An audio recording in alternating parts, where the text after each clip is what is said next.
Kaboom! Hey guys, the 5-minute show with the Angie on Gusto TV, and today we'll be talking about sexual harassment. Yeah, I know it's been quite rampant recently with Twitter going crazy about how girls are sexually harassed, how guys start being sexually harassed. Yeah, it's a lot. Okay, so sexual harassment is the imposing or forcefully making advances to somebody in any situation. Okay, so facts have shown that 18% of girls and 3% of boys by 17 have already been sexually harassed by another adolescent, which is very sad. That's about 21% of teenagers have already been sexually harassed by another person. Could probably be older, or maybe an older adolescent or the other gender. Okay, people who have also been harassed, most of them say they fear victimization and shame. That's the reason why they probably do not speak up. Most victims of harassment usually feel voiceless, powerless, and are always scared.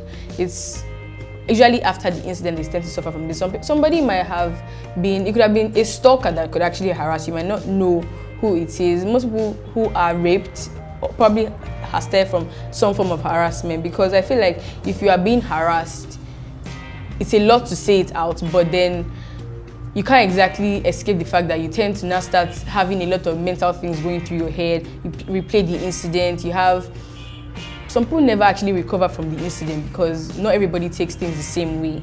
Guys who have been sexually harassed usually say that a lot of people who have harassed them, usually older women who are most likely married, say that if you let me touch you, I'll give you this, I'll give you that, something that your girlfriend can never give you, which is very, very absurd to even think of. Because I saw an incident on Twitter of someone who mentioned that he was harassed. He said an older woman came to meet him and was harassing him about how she wanted to have sex with him. She was married, she was almost 50 years old, and then she said she was going to give him the brand new iPhone X. And then when he was tweeting it, he said, "Tweet this, Siri." It got to me because apparently he did take the offer up, but then that was because he was I don't know if he was saying it to be a joke, but then some people took it as offense, like, okay, if you didn't have to say it out, so you're making like that you accepted the offer.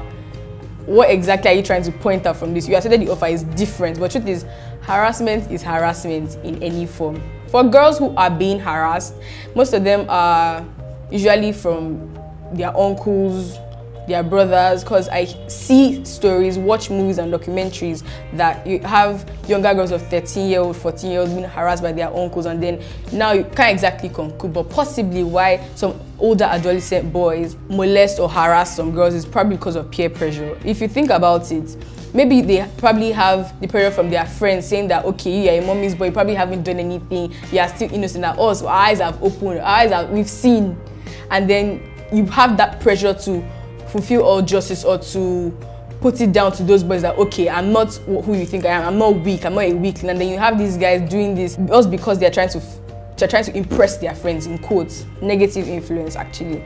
We are weaker in strength compared to the male gender, and you have them just trying to prove that, okay, they are men, have authority, they harass these women or molest them. It could not even be women, it may not even be women of like their age range, but then you now come as low as 13, 14, 17, 18 teenagers who are just trying to find their way, trying to explore and trying to see life as it is. A lot of these harassments go on in school, probably from maybe a GS3 student being harassed by an SS3 boy. And then parents also need to be more open and less judgmental to their children, because I feel like if a parent from the beginning has always judged their child, even if such incident happens, the child is going to find it very, very hard to open up to you and tell you that, okay, this happened. And then even if the child opens up to you eventually, I feel like it shouldn't be a reason for you to tell the child whenever the child does something that this is why, or that is why you were this or that. A minor cannot consent to any sexual act because under the law it is categorized as statutory, that is older people sleeping with minors. How can we help the victim with this stigmatization? Because obviously there's going to be a lot of eyes, and then people will also be more scared to stay out their stories and then come out to the open about what has been done to them. Talk in the comment section. Do not forget to click the subscribe button, like, share, comment, and tag your friends to join the conversation. This is the 5-minute show with the Angie on Gusto TV. Kaboom!